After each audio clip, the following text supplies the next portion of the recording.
자, 오늘 원세대 연합예배 함께 드리면서 마가복음 강해 말씀 잠시 중단하고 신명기 말씀으로 함께 은혜를 나누려고 합니다. 가만 보면 사람처럼 자기 자신에게 끈질긴 어떤 집착과 관심을 갖고 사는 존재는 아마 없겠다, 그런 생각이 듭니다. 사람의 최대 관심은 다른 데 있지 않고 오직 누구에게 있어요? 나에게 있습니다. 나에게 있어요. 철저하게 우리 이제 성경 말씀 창세기대로 보자면 악한 본성을 갖고 있는 우리들은 철저하게 그런 점에서 보자면 자기 중심적인 삶을 살아가는 존재다, 그렇게 말할 수도 있을 겁니다. 그래서 우리의 관심과 집착이 항상 나에게 있기 때문에 우리가 함께 찍은 사진을 보더라도 사진을 보면 가장 먼저 눈길을 주는 대상이 누구예요? 나죠. 나. 여러 사람이 그 사진 속에 있다 하더라도 우리들의 관심 대상은 내가 그 사진에 어떻게 나왔나 하는 것이 우리들의 관심 주 대상이 됩니다. 자연스러운 일이고 당연해 보입니다. 그런데 한편으로 보면 자기 자신에 대해서 우리가 그렇게 관심을 집착적으로 그렇게 갖고 사는 존재들이지만 자기 삶에 대해서, 자기 자신에 대해서 그렇게 만족한 사람은 과연 얼마나 될까? 이건 좀 다른 문제인 것 같습니다. 우리가 사진 한 장을 보더라도 우리가 자연스럽게 그냥 있는 모습 그대로 자기 자신을 이렇게 받아들이면 좋을 텐데 그게 잘 안 되죠. 그래서 요즘 스마트폰이나 이런 거 많이 쓰시는데 사진기 쓰시면서 뭘 많이 써요? 이름하여 폰트 발음으로 뽀샵 처리한다 그러잖아요. 그래서 보면은 이게 얼굴이 원래 모습하고 굉장히 다르게, 저들도 이제 카톡을 주로 쓰는데 카톡에 보면 이제 자기 그 프로필 사진들이 있는데 보면, 저도 나중에 배웠는데 그 빨간 점이 있는 거 보면은 이제 뭔가 변화가 있을 때 그게 뜬단 말이에요. 그래서 어릴 때 궁금해서 이렇게 들어가 보면은 이분이 그분인가 그런 생각이 들 때가 많죠. 얼마 전에 마포 지방에 있는 우리 가까운 목사님하고 만나니까 얼마 전에 이스라엘하고 하마스 이제 전쟁 터지기 전에 터키 사도행전 코스로 성지순례를 다녀온 이야기를 합니다. 너무 좋았대요. 너무 은혜롭고, 저도 우리 건축하고 나서 여러 가지 부담이 아직 있어서 선뜻 말씀은 못 드리지만 우리 교우들하고 꼭 한번 성지순례 기어이 가고야 말겠다, 은퇴하기 전에 한번 꼭 해야 되겠다, 그런 생각을 저도 갖고 있는데, 다녀온 얘기를 들으니까 너무 좀 좋았대요. 그런데 첫 번째 기착지가 어디냐면 튀르키예 이스탄불 공항에 내렸는데 26명 일행이 다 이제 나오는데 25명 나오고 한 청년이 안 나오더라는 거예요. 아니 그 굉장히 오랫동안 기다렸는데 안 나와서 여행사를 통해 가지고 어떻게 됐는지 좀 알아보라 그랬더니 이윤즉슨 뭐냐, 입국 심사대를 통과하는데 여권하고 본인하고 사진이 다르게 보는 거예요. 다르게. 그러니까 입국 심사대에서 통과를 못 하고 있는 거예요. 그러니까 틀림없이 이 사람 위조 요건이다 이거죠. 여러분, 우리 주민등록증이나 운전면허증은 자연스러워요. 왜냐하면 그 내가 찍은 게 아니라 관공서에서 찍어준 사진 붙이고 다니잖아요, 그죠? 저도 이거 보면 이게 낸가 하는 소리가 돼요. 얼굴 시커머리한 게 꼭 베트남 사람 같고, 그런데 이게 사실은 우리의 원래 모습인데 여권 사진을 누가 붙여요? 자기가 낸 사진 가지고 붙이니까 이게 다 선본 사진들이에요. 다 선본 사진이에요. 그러니까 우리도 한국 사람들끼리는 서로 뽀샵 처리를 해도 그게 건이 이렇게 짐작할 수 있지만, 우리가 외국 사람들 보면 얼굴 구분 잘 못합니다. 외국 사람들이 우리 보면 마찬가지인 거예요. 그러니까 입국 심사대 통과 못 해가지고 여러 시간을 공항에서 지체를 해가지고 여행 갔다 온 다음에 교인들한테 공포했대요. 여권 사진은 원래 그대로 손보지 않고 찍는 걸로, 바깥에 나갔을 때 낭패를 당하지 않으려면 꼭 그렇게 해야 된다고 그렇게 힘주어 얘기를 하더란 말이에요. 오늘 우리들 살아가면서 그렇습니다. 진짜 내 모습에 대해서 그대로 만족하는 사람 그렇게 드물다. 심리학자들이 얘기하기를 우린 저마다 열등감을 갖고 사는데 세 사람 중에 한 명 정도가 그렇다, 그런 얘기를 하니까 그냥 그저 다 열등감 우리들 속에서 한 자락씩 깔고 산다고 얘기해도 될 거예요. 근데 그게 문제는 아니에요. 문제는 뭐냐, 병적인 열등감이 문제인 거죠. 병적인 열등감을 갖고 살면 자기 자신의 삶에 대해서 굉장히 파괴적인 영향을 끼치게 됩니다. 그런 게 문제가 되는 거죠. 그래서 마크 트웨인이라고 하는 우리가 잘 알려진 그분은 이런 이야기를 했습니다. 인간은 자기 자신에 대한 긍정이 없이는 결코 인생을 편안하게 살 수가 없다 그랬어요. 자기 자신에 대해서 긍정할 줄 알아야 된다. 잠언에 있는 말씀이 그것을 일깨워줍니다. 자, 한번 23장 7절의 말씀인데요. 함께 거기 읽을까요? 짧지만 대저 내 마음의 생각이 어떠하면 그 위인도 그러한즉. 이게 무슨 말이냐면 우리 마음속 생각이나 의식 구조가 우리의 삶을 결정짓는다 그 얘기예요.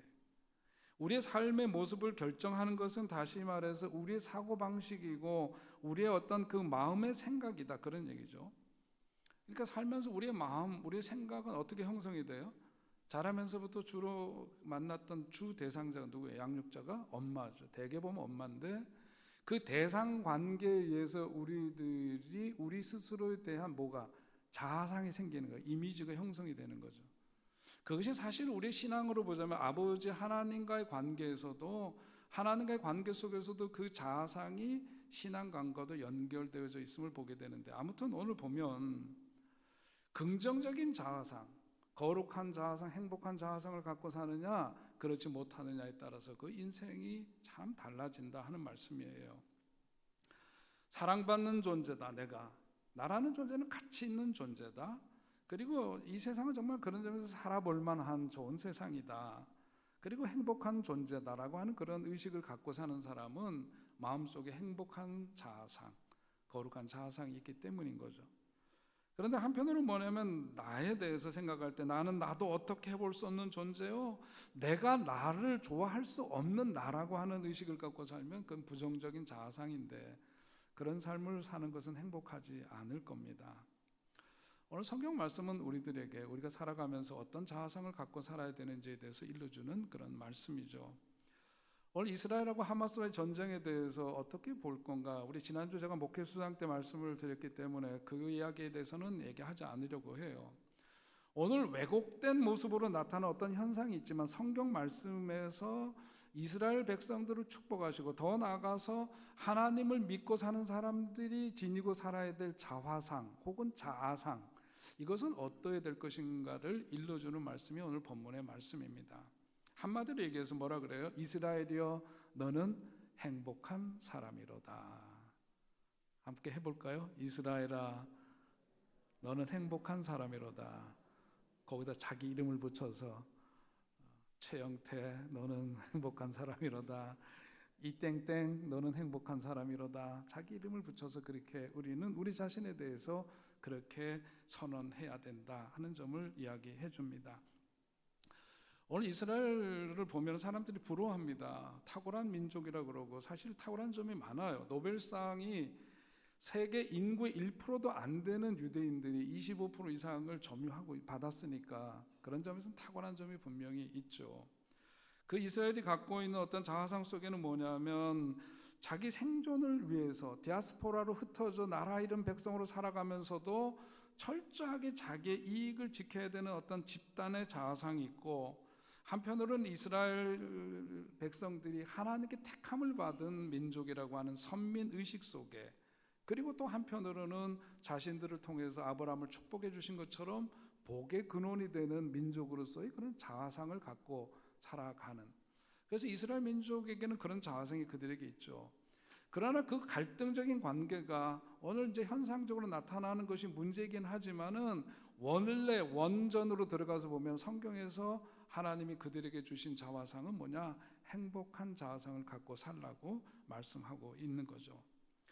그들은 어디서나 디아스포라로 살아가면서 그야말로 글로벌 의식을 오히려 그런 점에서 흩어져 살아가는 나라 이름 백성이기 때문에 글로벌 의식, 글로벌 네트워크를 갖게 되는 요소를 지니게 되었습니다. 또 한편으로는 사방이 적으로 둘러싸여 있다 보니까 그 속에서 늘 깨어 있어야 되고 집단적으로 단결하지 않으면 안 되는 그런 요소들을 자연스럽게 몸에 배게 되었어요. 그래서 이번에도 전쟁이 터지니까 국방부 장관이 징집 명령을 내리지 않았는데도 세계 곳곳의 공항에서 유대인들이 젊은이들이 자기 나라로 전쟁에 참여하기 위해서 줄을 서 있는 사진을 보면서 야, 이 사람들이 보통 사람들이 아니구나 하는 그런 생각을 갖게 되는데 아무튼 그들에게는 그런 자화상에 기초한 어떤 그 집단 의식, 어떤 단결된 하나된 의식 이런 것들이 그들 속에 있습니다. 그러면서도 한편으로는 복의 근원이 되는 민족으로서의 자아상이 있는 거죠. 그래서 미국의 가족의 통계를 보면은 지금은 어떤지 모르겠습니다만 과거에 보면 미국 사회에서 소셜 워커로 사회 복지 전문가로 기여하고자 하는 사람들의 수가 유대인들이 인구별로 보면 가장 높은 사람들이었어요. 그건 뭐냐면 자신들을 통해서 세상 사람들이 복을 받아야 된다라고 하는 그런 의식이, 자화상에 기초한 그런 의식이 그들에게 있었다라고 하는 거죠. 그런 여러 가지 특징들을 볼 수 있지만 그 원전은 바로 오늘 말씀 속에 있다라고 하는 겁니다. 29절 말씀 함께 읽겠습니다. 29절 시작. 이스라엘이여 너는 행복한 사람이로다. 여호와의 구원을 너같이 얻은 백성이 누구냐? 그는 너를 돕는 방패시오 내 영광의 칼이시로다. 내 대적이 내게 복종하리니 내가 그들의 높은 곳을 밟으리로다. 아멘. 참으로 기가 막히게 좋은 축복의 선언이죠.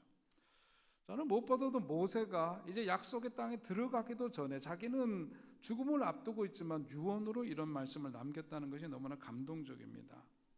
이스라엘 후손들에게 다가오 자라나는 세대들을 향해서 선언하는 거예요. 너는 행복한 사람이로다.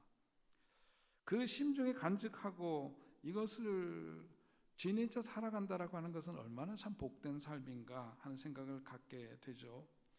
사람이 살아간다라고 하는 것은 우리가 다 인정할 수밖에 없는 것처럼 인생이라는 게 다 문제투성이에요. 문제투성이에요. 문제 없는 인생이 없어요. 이 문제 가라앉으면 저 문제 생기고, 문제가 그냥 그야말로 우리 지난번 얘기했죠. 너구리, 문화축제 하는데 이 너구리 올라오면 두드려 깨면 이것도 또 올라오고, 이런 식으로 문제가 계속해서 우리들 속에 드러나는 게 우리들의 인생살입니다. 그런데 여러분 꼭 기억하십시오. 인생의 문제는 그냥 문제일 뿐이에요. 문제가 있는 인생이라고 해서 내 인생 자체가 문제가 있는 건 아닙니다. 내가 문제가 있는 건 아니에요. 문제가 그냥 생기는 거죠. 오늘 성경 말씀을 보면 왜 이 아셀이라고 하는 자가, 이 아셀이라고 하는 야곱의 아들도 무슨 문제가 왜 없었겠어요? 여러분 가족 구조를 한번 생각해 보시자고요. 야곱의 아들들이 모두 몇 명이에요? 12명이죠. 12명 중에서 아셀은 몇 번째예요? 8번째입니다. 어머니가 누구냐면 실바예요. 실바는 레아의 몸종이에요. 이 복잡한 가정 구조 속에서 8번째 아들의, 그 다음에 또 본초의 자식도 아니야. 그러니까 이 아셀이라고 하는 인물 자체가 이렇게 행복할 수가 없어요. 구조적으로 보자면 그렇습니다. 그런데 오늘 축복의 선언은 뭐냐면 너는 행복한 사람이로다. 그 선언을 하고 있는 겁니다. 문제는 뭐냐면은 내 삶 속에서 일어나는 문제는 그냥 문제일 뿐인데 내 자신이 바로 문제인 것처럼 착각하면서 살아가면서 자기 스스로 그 불행을 자초하는 인생, 그게 우리를 불행하게 만드는 거죠.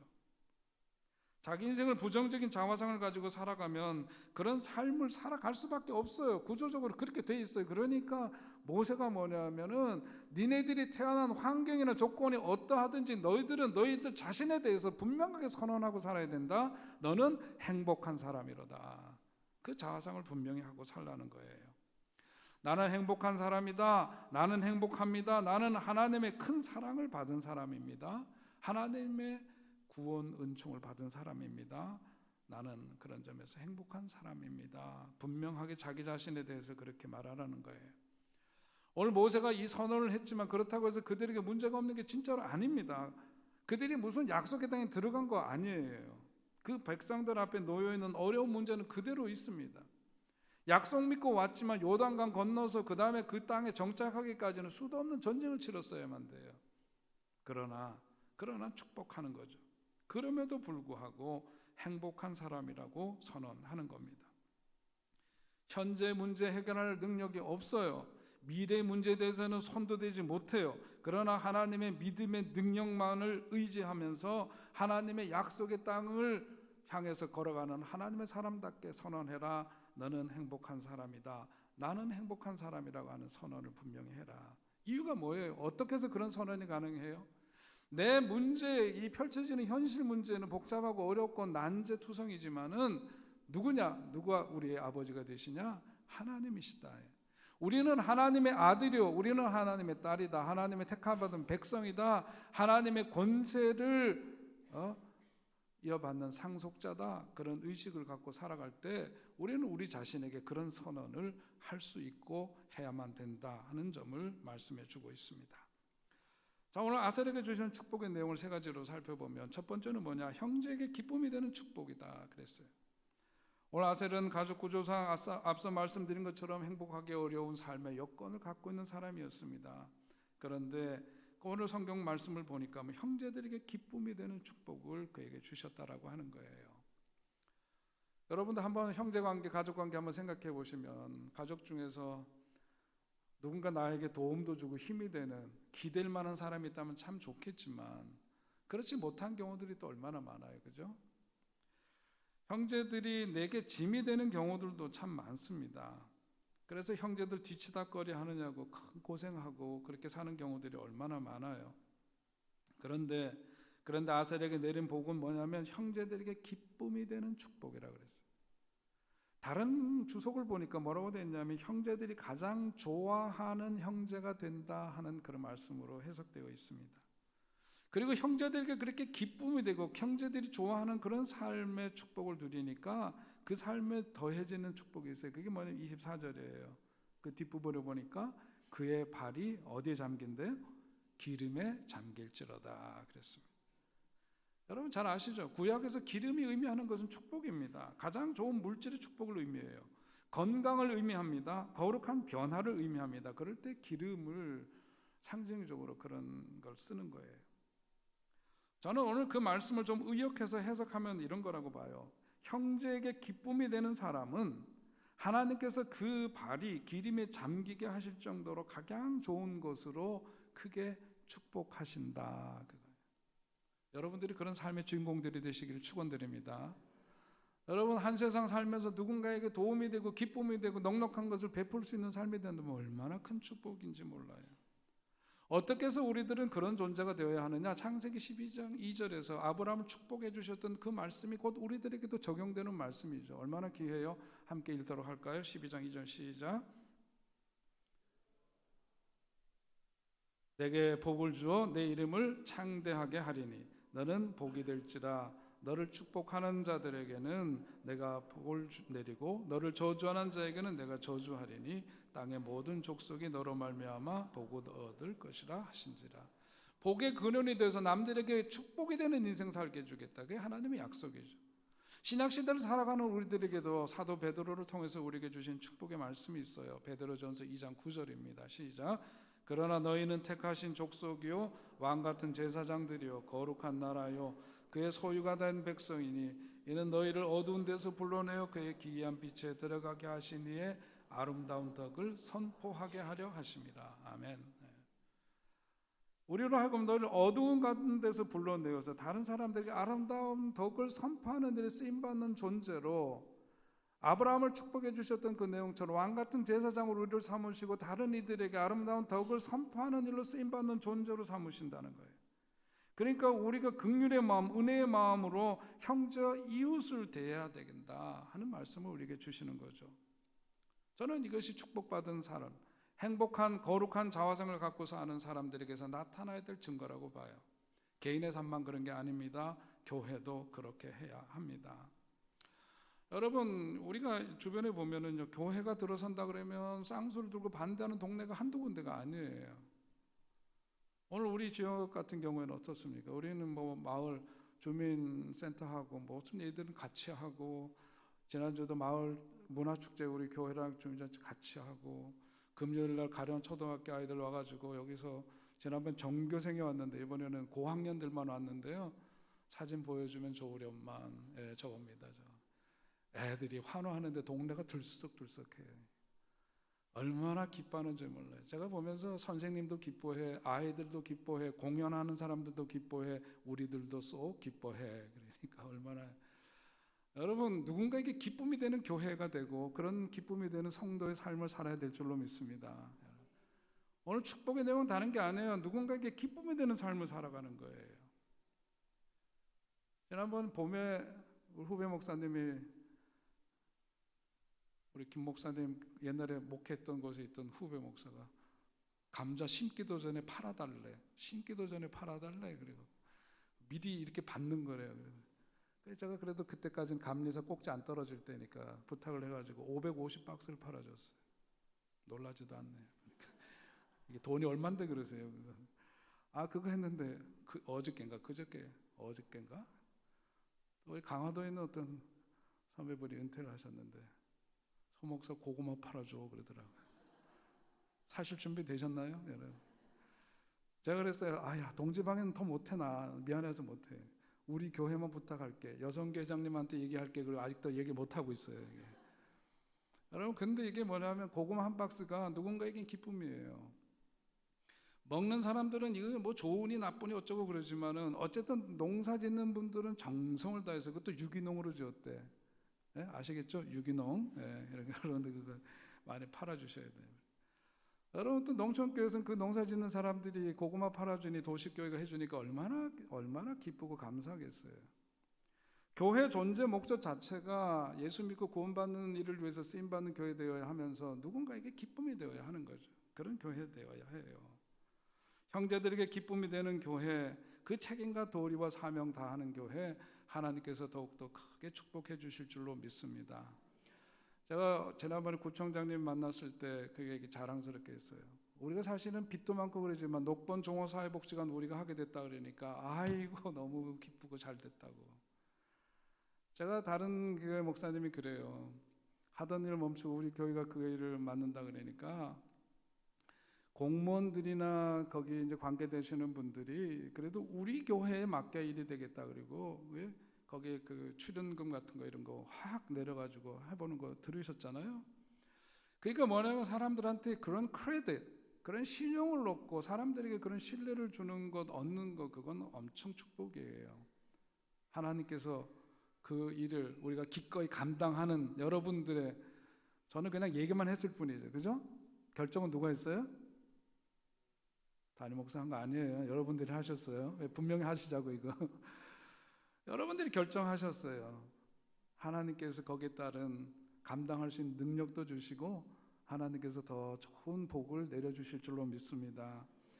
오늘 형제들에게 어떻게 기쁨이 되는가 참 중요해요. 근데 저는요, 이 축복이라고 하는 것이 축복이지만 동시에 그것이 바로 저는 사명이라고 생각합니다. 그게 사명인 거예요. 아셀에게 말해주는 형제의 기쁨이 되는 축복이고 사명입니다. 자기를 위한 축복만이 아니라 남을 위한 축복이 되는 거고 그것이 주님이 바라시고 원하시니까 그게 사명인 거죠. 여러분 우리가 어디서 살아가더라도 우리의 삶이 우리의 교회가 누군가에게 기쁨이 되고 축복이 되는 그런 삶, 그런 교회 되기를 잃지 않는 우리들 되시기를 다시금 축원드립니다. 남보다 더 많이 남보다 더 잘나게 그렇게 사는 것을 추구하는 인생은 슬픈 인생이에요. 시시한 인생이에요. 그래도 우리가 한 세상 살면서 누군가에게 잊지 못할 은혜를 끼쳐서 사람들이 이 세상 떠날 때 그 사람 잊지 못해야 하는 그런 사람 될 수 있다면 그 성공한 인생 아니겠습니까? 밴더빌트라는 사람이 있어요. 19세기 미국 최고의 부자라고 합니다. 그분의 이름을 딴 대학이 미국 남부의 하버드라고 부르는 밴더빌트 대학인데 밴더빌트는 어마어마한 유산을 남겼습니다.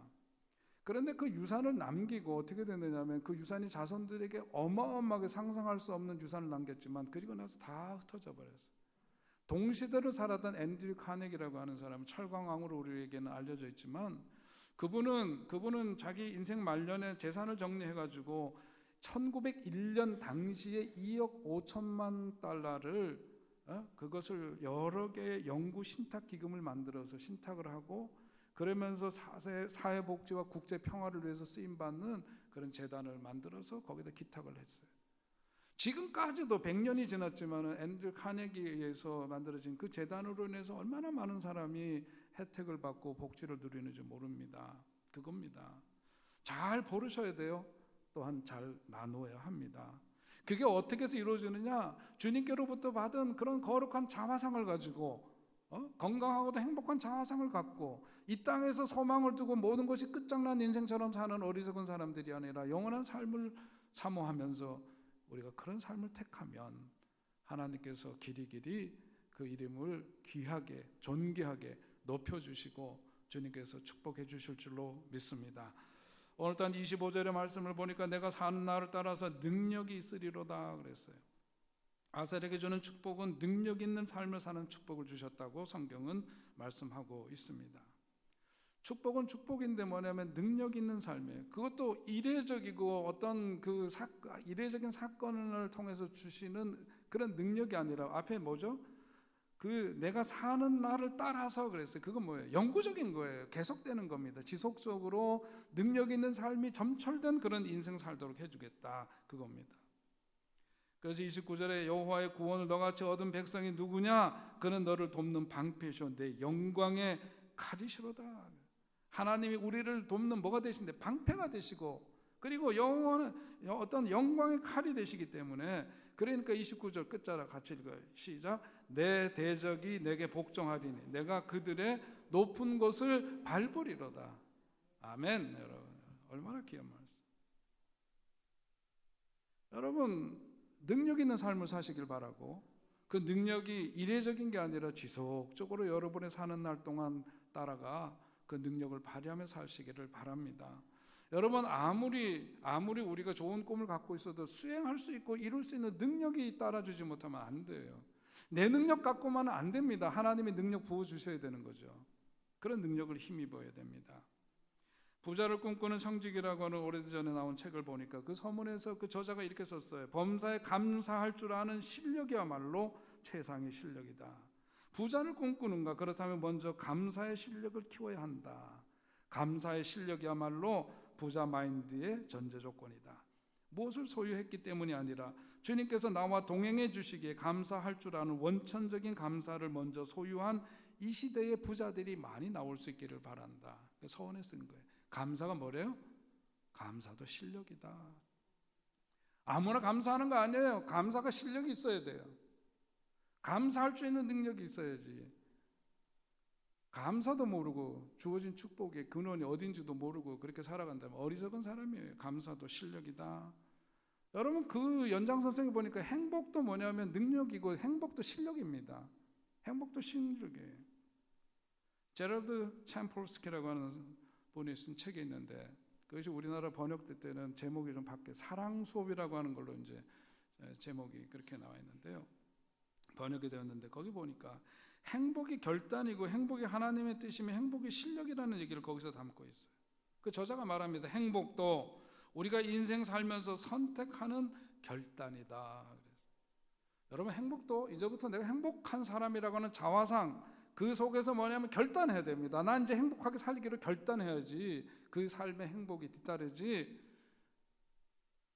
이리저리 그저 흘러가는 대로 풀어놓고 사는 삶에는 그 행복이 자기를 지켜주지 못해요.